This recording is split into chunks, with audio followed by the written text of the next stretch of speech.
Viewers आदाब, मैं फियाज पामपुरी जो फियाज पामपुरी शो है उसको लेकर एक बार फिर आपकी खिदमत में हाजिर हुआ हूं। आप सबका चनाब टीवी में इस्तकबाल है। आज हम सेहत के उमूर पर कुछ डिस्कस करने वाले हैं। जैसा कि आप जानते हैं कि कोरोना वायरस जो है इस वक्त दुनिया में ज़ेर बहस है, हर जगह इसके ऊपर डिस्कशन वगैरह चल रही हैं। इस वायरस ने दुनिया के कई मुल्कों में जो है कोहराम मचाया हुआ है और वहाँ की जो है डेली लाइफ जो है वो मुतासिर हो रही है। और इस वायरस के बारे में थोड़ा सा हम डिस्कस करेंगे।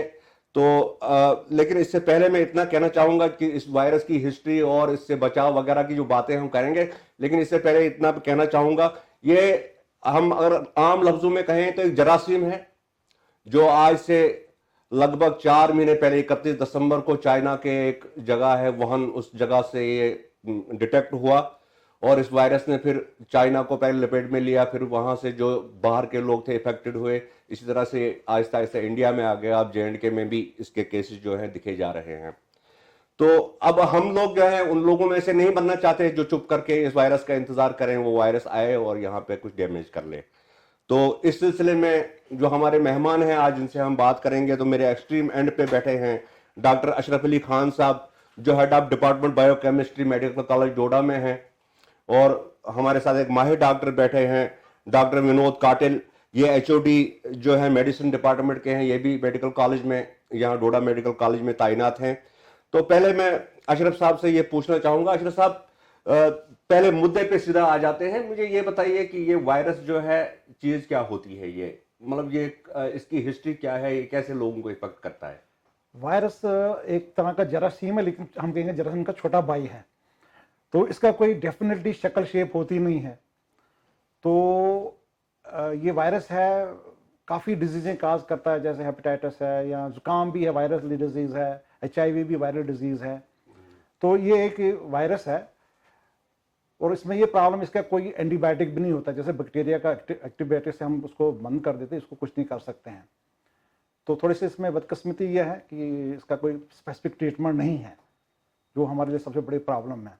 लेकिन इंडिया में जो अभी तक केस रिपोर्ट हुए हैं बहुत कम रिपोर्ट हुए हैं, अबाउट 30 केस रिपोर्ट हुए हैं, और जिसमें हार्डली कोई डेथ हुई है। सेंट्रल गवर्नमेंट जो है, हमारे हेल्थ मिनिस्टर बड़े पर्टिकुलर हैं, रोज़ उन्होंने हर जगह सेंटर बनाए हैं और हर जगह इसके बारे में बहुत इसका ध्यान लिया उन्होंने। और आते JNK स्टेट में भी इसे काफ़ी हमें इंस्ट्रक्शन आ रही ऊपर से। हमने यहाँ पर भी एक सेंटर बना लिया है गवर्नमेंट कॉलेज में, हमने इसमें वार्ड फिक्स किया है, फिर हमने एक कंट्रोल रूम बनाया है, और अभी शाम को इन्होंने यहाँ पे असर बगर में भी इसका वो चेक पॉइंट बनाए हुए हैं जहाँ पे जाने वाले लोगों को देखा जाएगा, खासकर जो डिस्ट्रिक्ट में एंटर होते हैं उनको। और पर्टिकुलरली स्पेशल इंस्ट्रक्शंस हैं जिसके लिए SSP डोडा नोडल अफसर हैं कि फॉरेन से जो भी आ रहा है, पर्टिकुलर चाइना से या ईरान से या इटली से, उनके लिए वो पर्टिकुलरली वो उनको फॉलो कर रहे हैं, उनको यहाँ ला रहे हैं। तो हमारे पास हम हर लिहाज से तैयार हैं। यहाँ पे हमें डॉक्टर्स की टीम तैयार है, हमारे वार्ड्स तैयार हैं, हमारा एक 24 आवर्स एक कंट्रोल रूम बनाया हमने जिसकी हेड DC कर रहे हैं, हमारे प्रिंसिपल मेडिकल कॉलेज इसको फॉलो कर रहे हैं, इंस्ट्रक्शन पे फुल तरह से हम तैयार हैं जी। तो अभी तक हमारे पास कोई केस रिपोर्ट नहीं हुआ है जी। हमारी डायग्नोस्टिक साइट तैयार है जी। और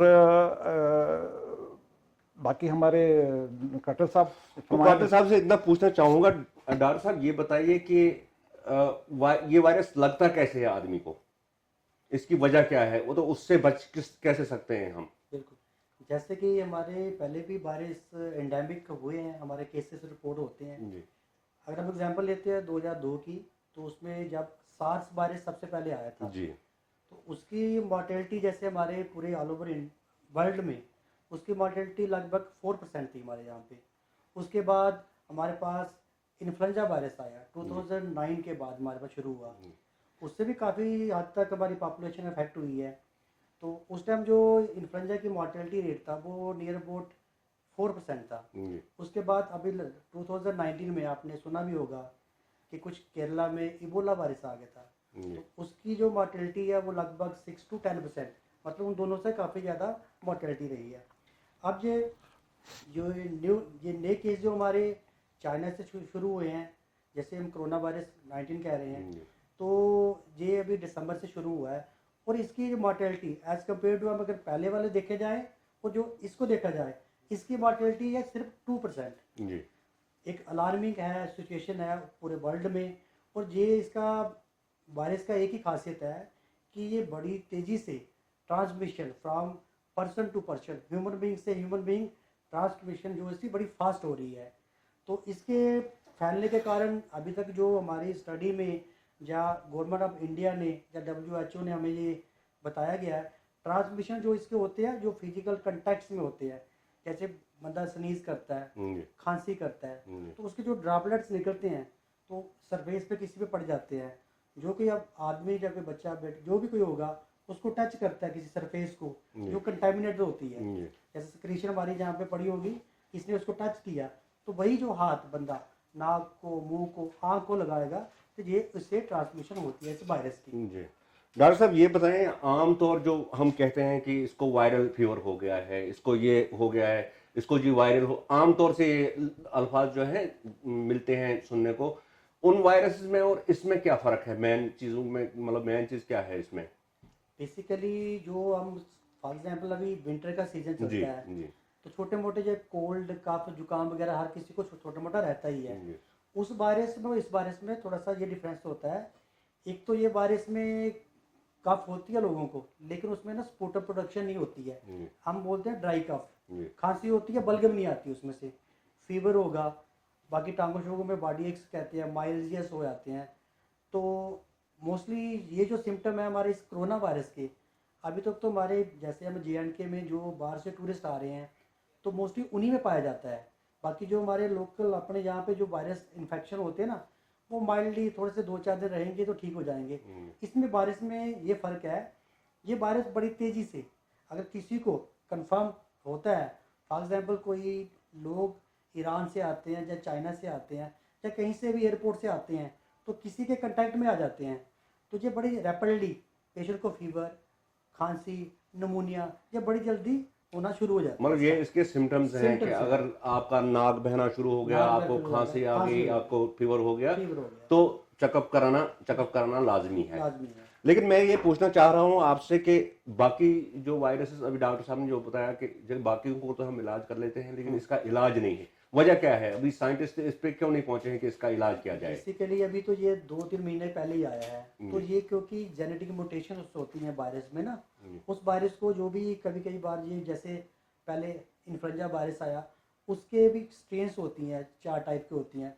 वो क्या करता है कि हर साल नया वायरस आता है, आज हम इसकी मेडिसिन शुरू करते हैं, अगले साल उसकी स्ट्रेन नई आ जाती है, उसके लिए हमें नई मेडिसिन खोजनी पड़ती है। ये नया वायरस है, अभी इसकी स्टडी अभी चल ही रही है, तो मोस्ट प्रोबेबली US और चाइना में फर्स्ट वीक ऑफ मार्च में इसकी कोई ना कोई मेडिसिन शुरू होने वाली है। अभी एक्सपेरिमेंट चल रहे हैं, फाइनल स्टेज में है। तो उन्होंने अभी एक एडवाइजरी में आज एक न्यूज़पेपर में पढ़ भी रहे थे कि इसकी मेडिसिन फर्स्ट वीक ऑफ में शुरू हो जाएगी मार्च में। जी, डॉक्टर अशरफ साहब से ये पूछना चाहूँगा कि डॉक्टर साहब, हम यहाँ ये दूर दराज इलाके में बैठे हैं जहाँ पे अभी तक कल तक यहाँ पे कोई इंफॉर्मेशन का ज़रिया भी नहीं था, तो लोग बहुत कम जानते हैं इस वायरस के बारे में। थोड़ा सा आप लोगों की इंफॉर्मेशन के लिए बताएं कि लोगों को क्या क्या प्रिकॉशंस लेने चाहिए इस वायरस से बचने के लिए। सबसे पहली बात है, घबराने की कोई बात नहीं है। दूसरी बात है, हाँ, कोई भी प्रिकॉशन, किसी भी बीमारी में प्रिकॉशन बहुत ज़रूरी होती है, प्रिकॉशन लेनी चाहिए इंसान को। सबसे पहले ये प्रिकॉशन इसकी है कि जो हाथ हैं, आप बाहर जाते हैं, घर आते हैं या बाहर भी आप काम पे हैं, हाथ जो हाइजीन है, हैंड हाइजीन बड़ी इंपॉर्टेंट है। किसी से ट्रांसमिशन है, कहीं आपने टेबल पे लगा वायरस, आपने हाथ रख दिया, आपके साथ आ गया, आपने हैंडल पे हाथ रख दिया, वहां आ गया। तो जो हैंड हाइजीन है ना, ये बहुत जरूरी है। तो बीच में डॉक्टर साहब पूछना चाहूंगा कि हवा से भी ये ट्रेवल करता है? हवा की उस पे नहीं, ऐसे हवा से नहीं, स्नीजिंग हम करें, अगर इन्फेक्टेड पेशेंट है उसको स्नीज करे, कफ करे, जी। उससे वो आता है, उसको ड्रॉपलेट फीवर कहते हैं, वो ट्रांसमिट अगर होता उसके क्लोज में कोई आदमी खड़ा है तो उसको है। हाँ, लग सकता है। वो। लेकिन ऐसे हवा में ये नहीं नहीं, ऐसा नहीं, हवा में नहीं, खुद नहीं उड़ नहीं सकता, हवा में नहीं जा सकता, जी। पेशेंट से ये फैलता है। और इसका तो खासकर मैं एक पहले पॉइंट पे आऊंगा, हैंड क्लीनिंग बहुत जरूरी है। जी ये जो हैंड वॉशिंग है, जी ये हमने ये बताया है कि प्लेंटी ऑफ वाटर पे 0 पे है, ये प्लेंटी ऑफ वाटर से हाथ धोना है। जी फिर आपने सोप लेनी है, जी सोप लेके, ये डिफरेंट है इसके ये धोने के तरीके हैं। नंबर 2 पे ये मैं आपको बताता हूँ करके। पानी सोप लिया आपने, जी। तो सबसे पहले इसको ये ऐसे रब किया, जी फिर उसके बाद ये, सो दैट ये जो है जी जी ये धुल जाए ये।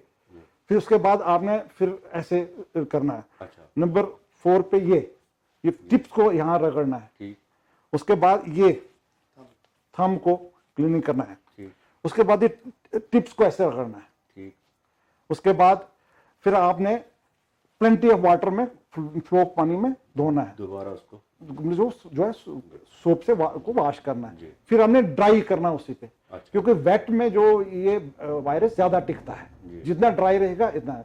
और खासकर आप जब घर जाएं, बच्चों को हाथ लगाने से पहले, घर में एंटर करने के बाद इमीडिएटली आप ये हाथ धोएं। जी और दूसरी बात यह है कि इसकी जो रूट ऑफ एंट्री है वो आईज है, नोज है, माउथ है। अच्छा फर्ज करो आप मार्केट में कहीं जा रहे हैं, आपने सस्पेक्ट किया आपके हाथ जो है वो हो गया, तो ऊपर हाथ ना लगाएं, ठीक। अनलेस जब तक आप ये 3 जगह जो है, आंख, नाक और मुंह जो है, इसका रूट ऑफ एंट्री यही है, जरिए से जा सकता है। यही entry of entry, so entry कोई भी नहीं है। जी तो जब फर्ज का आपको लगे, फिर मार्केट में जाते हैं तो मास्क लगाएं आप, ठीक और मास्क आप लगाएं और उससे भी प्रिवेंशन हो जाएगी। और जहां तक हो सके क्राउडेड प्लेस में ना जाएं आप, जी जैसे कहीं सिनेमा ना जाएं या ऐसी जगह ना जाएं जहाँ चांसेस हैं, अवॉइड ही करें। अब मजबूरी है तो तब जाएं। जी तो ये इसके कुछ प्रिकॉशंस है जिससे अभी फैलता नहीं है। जी और फिर डॉक्टर ने जैसे बताया कि जो सिम्टम है, ड्राई जो है, कफ है, जुकाम है, तो बाकी जुकामों में इसमें जुकाम है जो मेरे से पता नहीं डॉक्टर एग्री करे ना करे, मुंह लाल होता है ज्यादा इसका, इस बाकी जुकाम से इसमें थोड़ा, अच्छा यू एग्री, फिब्राइल होता है तो मुंह ज्यादा लाल होता है एज कम्पेयर टू दूसरा। बाकी वही जो कॉमन जुकाम है उसका है, लेकिन इसमें ड्राई कफ ज्यादा होती है। फिर इसमें ये कि थोड़ा पानी पीते रहें, गला सूखे ना, हल्का गर्म पानी पीते रहें, थोड़ा गला तर रहे हैं। तो जो ये ड्राई गला होता है इसमें वायरस एंटर कर जाता है। जी तो अगर थोड़ा गर्म पानी पीते हैं, इसको थोड़ा तर रखें गले को, तो ये एंटर कम कर पाता है। तो डॉक्टर साहब ये बताएं, अब तक आपके वो पहली बात पे आते हैं कि अभी तक जो है इस वायरस को फाइट करने के लिए या इससे बचने के लिए क्या क्या अरेंजमेंट्स हमारे डिस्ट्रिक्ट में हुए हैं? देखिए, हमारे सबसे पहले है कि कहीं भी आपको ऐसा मरीज या कोई मरीज को पता लगता है कि मुझे ये शक होगा या सिम्टम है, मुझे इमीडिएटली डिस्ट्रिक्ट हॉस्पिटल, हमारे जो एस्टेट हॉस्पिटल है वहाँ करें। हमारे टेलीफोन नंबर दिए गए हैं इसके नीचे, आप इन पे कांटेक्ट कर सकते हैं। 24 आवर्स कंट्रोल रूम बना है, वो हमारे डॉक्टर की टीम बैठी हुई है। आप जरा इस टेलीफोन नंबर को पढ़ के बताएं तो ज्यादा बेटर रहेगा। ये टेलीफोन नंबर है 01996 33419। दूसरा नंबर है 019962333465। जी, इन नंबर पे जो है कांटेक्ट किया जा सकता है अगर किसी को कोई सस्पेक्ट कुछ मिलता भी है है, या कोई खुद आपके अपने पड़ोस आप में आप या कोई दोस्त है, कुछ है, कांटेक्ट करें। ये आपने कंट्रोल रूम बनाया है। कंट्रोल रूम बनाया है। जी। फिर वो हॉस्पिटल में आएंगे, हमारी डॉक्टर्स की टीम बैठी हुई है जिसमें फिजिशियन है, चेस्ट स्पेशलिस्ट हैं, हमारे बाकी टीम बैठी हुई है, पैथोलॉजिस्ट हैं, माइक्रोबायोलॉजिस्ट हैं। वो वहाँ उनको एग्जामिन करेंगे, उनका टेम्परेचर वगैरह एग्जाम, फिजिकल एग्जाम। नहीं, हमारे हॉस्पिटल में कोई ऐसा वार्ड बनाया गया है? वही आ रहा हूँ, वही आ रहा हूँ ना, ये वही आ रहा हूँ मैं बात कर रहा हूँ। ये तो आएगा जहां में लगा कि पेशेंट को हाँ कोई सिम्टम है, उसका हम सैंपल लेंगे, ब्लड सैंपल लेंगे, वो हम जम्मू भेज देंगे। अच्छा। और पेशेंट को हम आइसोलेशन वार्ड बनाया हुआ है। जी हमने इस वक्त 10 बेड का आइसोलेशन वार्ड बनाया है, जी जो फुली इक्विप्ड है हमारे पास। उसमें हर किस्म का इंस्ट्रूमेंट है, हम रेडी हैं, बिल्कुल तैयार बैठे हैं। जी और अगर उसको हम आइसोलेशन में वहां डालेंगे, जी तो जब तक रिपोर्ट आती है, अगर पॉजिटिव आएगा हम उसको जम्मू रेफर करेंगे। ठीक। अगर वहां से रिपोर्ट आएगी, वो विद इन 24 आवर्स में हमें रिपोर्ट मतलब इलाज यहाँ, ट्रीटमेंट यहाँ पॉसिबल नहीं है? ट्रीटमेंट नहीं है यहाँ पर। हमको पेशेंट जो नोडल एरिया हमने बनाया जम्मू के प्रॉविंस के लिए, वो जम्मू मेडिकल कॉलेज है। अच्छा, ट्रीटमेंट के लिए वही बनाया है। अच्छा। हमने यहाँ इसको डिटेक्ट करके, यहाँ सिर्फ आप उसको ऑब्जर्वेशन में रखेंगे, आइसोलेशन में रखेंगे, हाँ और वो सैंपल जो है भेजेंगे। अगर वो पॉजिटिव आता है, उसमें आता है कि भाई इसको ये वायरस लगा है, तो उसको आप रेफर करेंगे इलाज के लिए जम्मू। तब तक वो क्वारंटाइन में रहेगा हमारे पास। जी वो हमारा अलग वार्ड है,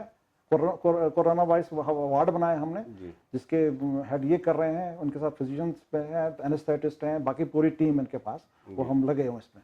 डॉक्टर साहब ये बताएं कि अब आदमी को लग गया, मान लो खुदा न करे किसी आदमी को ये वायरस लग गया, उसके बाद क्या आपका पहला क्या काम है? मतलब पहले उसका टेस्ट, उसके बाद ट्रीटमेंट में क्या पहले आप करते हैं उसका? वो जाके कोई पेशेंट फॉर एग्जांपल कोई चाइना से आता है जी। या कुछ ईरान से आता है या कोई एयरपोर्ट से आता है, तो किसी पेशेंट में कांटेक्ट में आता है। जी अब उसमें हमारे पास ये चीज़ रहती है कि अगर तो पेशेंट को सिम्टम है जी कि सिम्टम नहीं है। जी हमारे में दो रहता है। फॉर एग्जांपल कोई पेशेंट आ गया, मेरे को खांसी है, कोई एयरपोर्ट से आया है, मुझे खांसी हो गई, बुखार हो गया, उसको शक पड़ गया है। जी हम पहले पेशेंट को देखते हैं, पहले जांच करते हैं कि पेशेंट को फीवर, कफ वगैरह ऐसा कुछ है। अगर हमें लगे, थोड़ा शक लगे कि इसको ये सिम्टम हो सकते हैं, जी उस पेशेंट को हमें इमीडिएटली एक आइसोलेशन वार्ड, जैसे हमने अपने हॉस्पिटल में बनाया हुआ है, जी हम उसको आइसोलेशन वार्ड में लेके जाते हैं, बाहर रखेंगे, उसके A to Z हम टेस्ट करेंगे। और फॉर एग्जाम्पल अगर पेशेंट की कंडीशन नॉर्मल है, तो हम सैंपल भेजने के बाद अगर लगे कि हमें ये उसका टेस्ट हमें 24 आवर में मिल जाएगा, अगर 24 घंटे में हमें पता चल जाएगा कि इसका टेस्ट नेगेटिव है और सिम्टम बिल्कुल माइल्ड से हैं, जैसे कोल्ड जुकाम वगैरह इसका है, मतलब है वो नॉर्मल सा है, नॉर्मल उसको है, आप वैसे हम ही उसको ट्रीट करेंगे। मतलब जहाँ तो हम उसको घर भेज देंगे, उसको बोलेंगे कि 14 दिन के लिए आइसोलेशन में रहे, जी पानी पानी खूब सारा पिए, खाने पीने में थोड़ा ध्यान रखे, पर्सनल हाइजीन अपनी रखे, जी तो 14 दिन तक वो जो इसका इंक्यूबेशन पीरियड है, वो इस पीरियड से बाहर आ जाएगा। अच्छा अगर कोई पेशेंट सिक ज़्यादा है, फॉर एग्जाम्पल जिसको निमोनिया हो गया है, जी जिसे हम कहते हैं एक्यूट रेस्पिरेटरी डिस्ट्रेस सिंड्रोम, जी उसको सांस लेने में दिक्कत होती है, उसकी सैचुरेशन, जिसको ऑक्सीजन की ज़रूरत है, जी हमारे पास टीम अवेलेबल होती है, हम उस पेशेंट को ऑक्सीजन लगा के, अगर ज़रूरत पड़ती है तो हम वेंटिलेटर पर डाल के तो उसको हम जम्मू रेफर कर सकते हैं बीच में। जी जी दो चीज़ें हमारे पास जो मैनेजमेंट चल रहा है। लेकिन इलाज है ये क्यूरेबल है इसका ये, या ऐसा है कि सिम्टोमेटिक ट्रीटमेंट है इसका, जो सिम्टम में मिलते हैं, जैसे बुखार के लिए बुखार की गोली देनी है, मतलब हाँ हाँ वही, अगर निमोनिया बनता है तो वो वाले हमारे पास सारा कुछ ट्रीटमेंट हमारे पास मतलब available है। रिकवर आदमी हो सकता है ना, इस वायरस को लगने के बाद भी रिकवर हो सकता रिकवर है। हो सकता है। नहीं, पहले उन्होंने बताया ना, इसकी मॉर्टेलिटी रेट जो है कितनी बताया आपने? 4%। इसमें 2.3% 2% मॉर्टेलिटी रेट जी, है, जी, मतलब जी। 100 में से 2 या 3 दो या हाँ, तीन तो- पेशेंट। हाँ। अगर पेशेंट इन केस, इसमें क्या है कि सिम्टम पर डिपेंड करता है। जी इसमें क्या करता है कि ये वायरस सारे सिस्टम को इन्वॉल्व कर देता है, जी किडनी को इन्वॉल्व कर लेता है, हार्ट को इन्वॉल्व कर लेता है। जी। अगर ये सारे सिस्टम इन्वॉल्व हो जाए तो उसमें बचना थोड़ा इम्पॉसिबल हो जाता है। जी उसके लिए कोई ट्रीटमेंट भी अभी तक बना नहीं है, तो उसमें मॉर्टेलिटी रेट भी ज़्यादा रहता है। खासकर ये जो वायरस इफेक्ट कर रहा है आजकल, जी ये जो 30 साल से लेके 65 एज तक, 30 से 65, तो मॉर्टेलिटी भी ज़्यादा इन्हीं में देखी गई है। बच्चों में लेस देन 30 से हमें मॉर्टेलिटी इसकी कम ही पाई गई है। पाई तो गई। ज़्यादा जो ओल्ड एज होते हैं, जहाँ कोई पहले कुछ अंडरलाइन कोई डिजीज़ है, जिसको हार्ट की प्रॉब्लम है, या कोई पहले कोई COPD पेशेंट है, उनको उनमें ज़्यादा मॉर्टेलिटी का ये रहता है उसमें पेशेंट में। डॉक्टर साहब से ये जानना चाहूँगा, तो ये तो आपने मेडिकल कॉलेज का बताया कि यहाँ पे हमने ये अरेंजमेंट किए हैं वगैरह वगैरह, या थोड़ा सा अवेयरनेस आप कर रहे हैं लोगों में, तो ज़रा दूर दराज के इलाकों में जो लोग रहते हैं उनके लिए, उनकी अवेयरनेस या उनके लिए क्या प्रोग्राम आपने बनाया हुआ है ताकि ये मैसेज जो है आपका वहाँ तक भी पहुँच जाए? इसमें हमारी जो है ना PSC लेवल तक हमने इनको इंस्ट्रक्शन दी है डॉक्टर्स को। डायरेक्टर हेल्थ सर्विस आए थे, खुद अभी वो आई थी यहाँ पे और फॉलो किए उन्होंने, उनके स्टैंडिंग इंस्ट्रक्शन है। उसमें वही इंस्ट्रक्शन है कि अगर कोई आपका पेशेंट है जिसको जुकाम है, बुखार है, खांसी है, ड्राई कफ है, उसको आप रेफर कर दें हमारे पास, वहाँ या सब डिस्ट्रिक्ट हॉस्पिटल डोडा में या सब डिस्ट्रिक्ट भद्रवा में या मेडिकल कॉलेज डोडा में आप रेफर कर दें। तो मैं लोगों से ये रिक्वेस्ट करूँगा, 2-3 चीज़ें हैं। अगर आपको जुकाम है, आपको ड्राई कफ है, इमीडिएटली हॉस्पिटल आएँ। नहीं, जैसे आपने डेमोन्स्ट्रेशन यहाँ पे दिखाया कि आपने कैसे हाथ धोने क्या, गांव में ये कैसे आप पहुंचाएंगे? वहाँ आपने कुछ अरेंजमेंट किया है कि गांव लोगों को पता चले? ये डायरेक्टर हेल्थ सर्विस वालों ने ना आज एक नोटिस दी है सबको कि जितने भी दूर दराज के प्राइमरी हेल्थ सेंटर हैं, सब डिस्ट्रिक्ट हॉस्पिटल है, वहाँ पे एक टीम बनाई जाए, दूर दराज एरिया में एक टीम बनाई जाए कोरोना वायरस के लिए, कि वहाँ पे जो लोकल पॉपुलेशन है, जो दूर दराज की पॉपुलेशन है, उनको अवेयर करने के लिए आज डायरेक्टर हेल्थ साहब उन्होंने एक नोटिस दे दिया है। तो हर जगह से सेंटर खोल दिए, आज से सारे सेंटर खुल जाएंगे और लोगों को ये पता चल जाएगा दूर दराज वालों को कि हमने कोरोना वायरस में क्या क्या करना है और क्या क्या नहीं करना है। जी। ये आज डॉक्टर साहब ने हमें एक नोटिस निकाल दिया है। इसके अलावा आप बता रहे थे कि हमने वो जो डिस्ट्रिक्ट में एंटर होने चेक पॉइंट्स वहां पे डॉक्टर क्या मौजूद रहेंगे, पैरामेडिकल स्टाफ? पैरामेडिकल डॉक्टर साहब पैरामेडिकल है, वो चेक करेंगे ऑटोमेटिक। अगर किसी पेशेंट को सिम्टम है ऐसा, जी। तो वो उनको एम्बुलेंस में डाल के हमारे पास ले आएंगे। अच्छा, तो वो मतलब 24 आपकी एम्बुलेंस इन चेक पॉइंट्स पे रहेगी? रहेगी बिल्कुल, वो 24 आवर्स है। अगर कोई भी इन सिम्टम्स में मिला तो उसको वो हमारे पास ले आएंगे। हाँ। लेकिन अभी डिस्ट्रिक्ट की क्या मतलब कोई पैनिक करने की जरूरत? कोई पैनिक की जरूरत नहीं। मैं कहता हूँ थ्रू इंडिया कोई पैनिक की जरूरत नहीं। हेल्थ मिनिस्ट्री बड़े अच्छे काम कर रही है, हर जगह सेंटर बने, हर सफा हो रहा है। कोई मोर्टेलिटी जैसे डॉक्टर साहब ने बताया बहुत कम है। वो भी अगर वो लेट हो गया, लापरवाही की, अर्ली अगर आ जाता है तो 100% क्योर हो जाएगा। अच्छा, कुछ भी नहीं, उसको प्रॉब्लम कोई परेशानी की नहीं है। जैसे आपने देखा होगा कि टोटल जो पॉपुलेशन इफेक्ट होती है वो 87,000 के आसपास है। ये फर्स्ट मार्च से जो डाटा था हमारे पास, तो 87,000 पॉपुलेशन इससे इफेक्ट हुई है। तो इसमें से देखा जाए तो 80,000 सिर्फ चाइना की पॉपुलेशन है। तो वहाँ की मॉर्टेलिटी कितनी है? मेरे ख्याल 200 समथिंग डेथ हुई है, सिर्फ चाइना की बात कर रहा हूँ।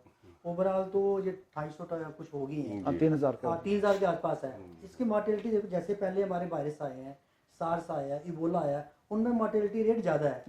अभी थोड़ा सा एक सिचुएशन अलार्मिंग है, हमें प्रिवेंशन जल्दी लेना चाहिए, क्राउडेड प्लेसेस में नहीं जाना चाहिए। तो जैसे हम लोग ट्रैवल करते हैं, बाहर जाते हैं, अब थोड़ा कम कर देना चाहिए जब तक ये चल रहा है अपना कोरोना वायरस है। तो बाकी अपने शादी मैरिज फंक्शन में भी थोड़ा सा उसमें भी पर्सनल अपनी हाइजीन रखिए। सिनेमा वगैरह में ना जाइए, मार्केट में अननेसेसरली ना जाइए।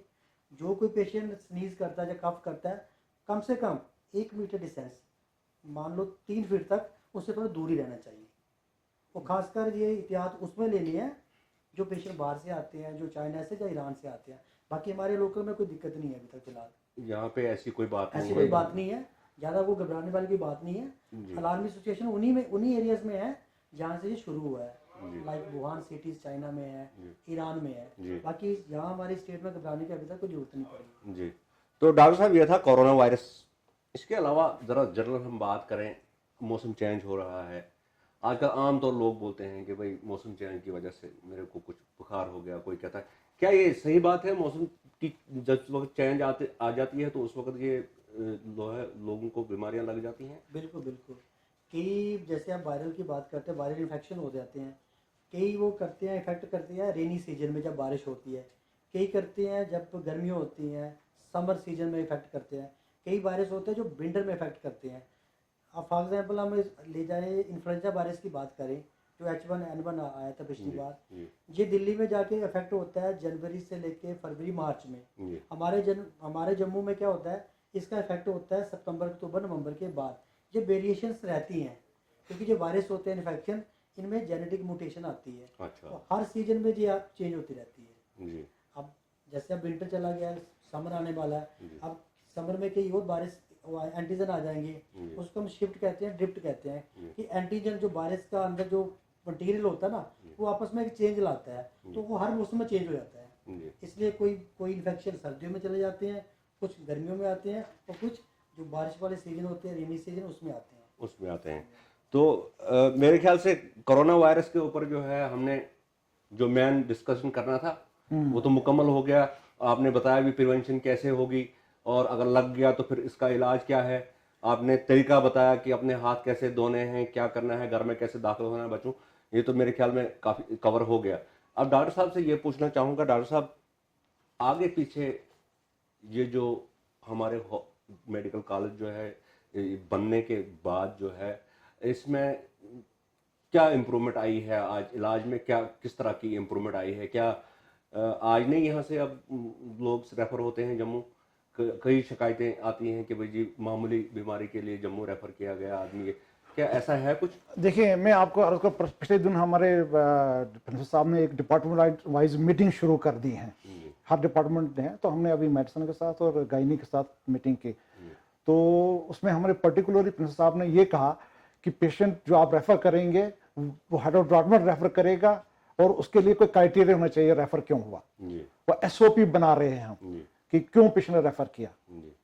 और गवर्नमेंट ऑफ जम्मू कश्मीर से इंस्ट्रक्शन है medical college to medical college refer नहीं होगा पेशेंट का, जैसे जहां से डोडा मेडिकल कॉलेज से जम्मू जम्मू मेडिकल नहीं, college. Unless it is बेयरली needed. अच्छा, और मुझे लगता है कि काफी कम हो गया है रेफरल जम्मू। थोड़ा सा है हमारे पास, थोड़ी छोटी मोटी प्रॉब्लम्स हैं, लोग मुझे लगता है विद इन 2-3 मंथ्स वो भी कवर हो जाएंगे और हमारा रेफरेंस काफ़ी डिक्रीज हो जाएगा, आपको पता लग जाएगा। अब लैब में भी हमारा काफ़ी इंप्रूवमेंट हो गई है। अभी हमने कल एक मशीन रिसीव की है जो अमेरिका से आई है, it cost both 60-70 lakh rupees, अच्छा, जो इंडिया में भी बहुत कम जगह पे मशीन है। अच्छा, तो आपको रिजल्ट कम से कम इंटरनेशनल लेवल की नहीं, नेशनल लेवल के रिजल्ट हम यहीं दे देंगे आपको, और cheaper market than the market. मतलब वो मशीन के किसी पर्टिकुलर डिजीज के लिए चेक करने के लिए या क्या?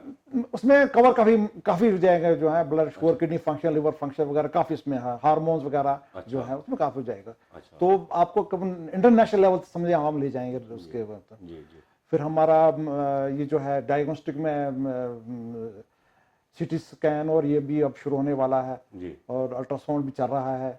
तो मेडिसिन साइड, गायनी साइड भी स्टैंडिंग एसओपी बन रहे हैं। डॉक्टर साहब इस लायक कब तक बने हम कि हम यहाँ से पेशेंट को रेफर नहीं होने दें बाहर? ये शुरू हो गया है, अब इसकी हमने डिक्रीज कर रहे हैं, ये शुरू हो गया है, रेफरल कम हो रही है, अब परसेंटेज आस्ता आस्ता आस्ता कम होगी, लेकिन on the way, on the line, where on the line.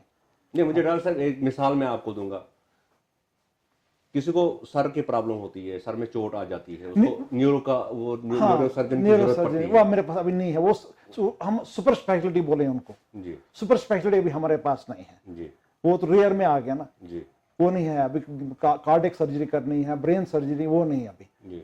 जो पेशेंट आज से पहले जम्मू रेफर होते थे जब ये डिस्ट्रिक्ट हॉस्पिटल था, तो जैसे किडनी का ऑपरेशन वो भी जम्मू, किसी को सिजेरियन वो भी जम्मू, अब ये नहीं, उसमें काफी कमी आ गई है, अच्छा, और दिन ब दिन कमी आती जाएगी, जी जो रूटीन है। जी।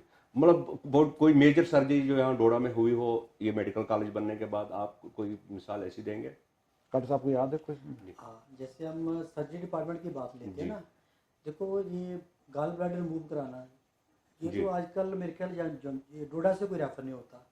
ठीक, कोई पाइल्स का ऑपरेशन, हेमोराइड्स का ऑपरेशन कराना, पहले मुझे लगता नहीं ये डोडा में होता था, जी। लेकिन आजकल सारे ऑपरेशन हमारे डोडा मेडिकल कॉलेज में चल रहे हैं। जी जब से ये मेडिकल कॉलेज बना है, अगर हम उसका डेटा देखा जाए तो मेरे ख्याल सर्जरी डिपार्टमेंट, मैं आपको बताता हूँ, जो आर्थोपेडिक डिपार्टमेंट भी हमारा है, जी, मेजर जो कोई फ्रैक्चर होते थे, कोई सर्जरी यहाँ पे डोडा में नहीं नहीं होती होती थी। थी।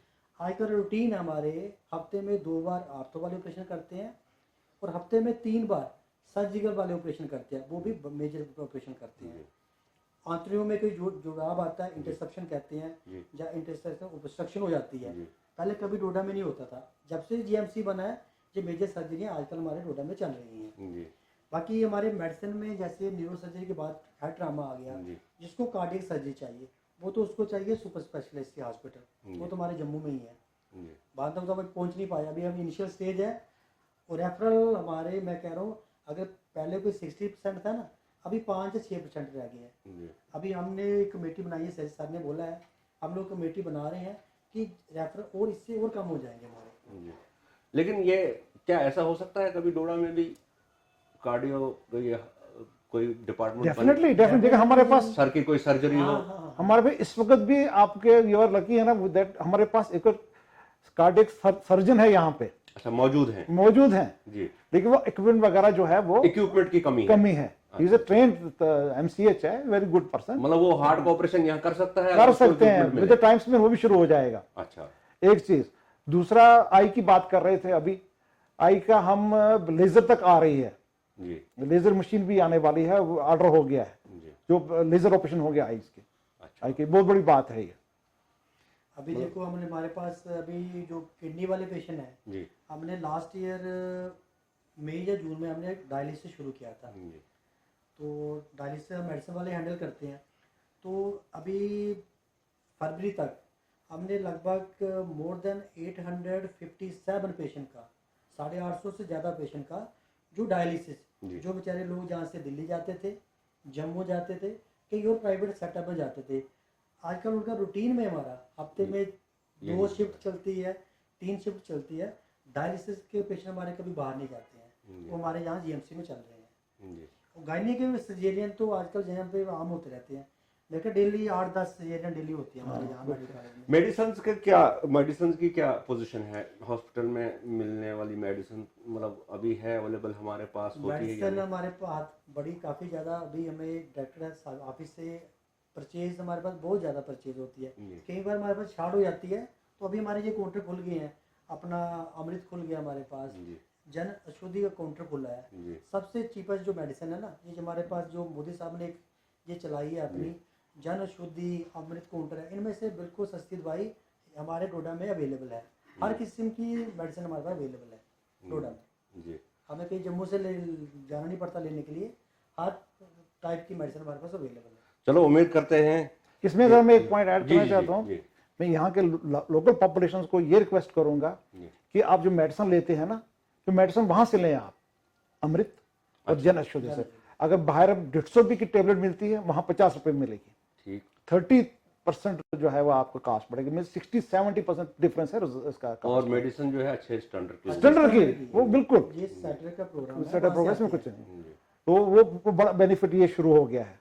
अब आराम से गरीब आदमी मेडिसिन खरीद सकता है। अब हमारे पास हॉस्पिटल में मेडिसिन है, हमारे श्योर करते हैं कि मेडिसिन हॉस्पिटल से मिल जाए। कोई अगर कोई मेडिसिन रह जाती है तो यहाँ से ले लें, बिल्कुल वहाँ हॉस्पिटल के अंदर दोनों फार्मेसी खुली है।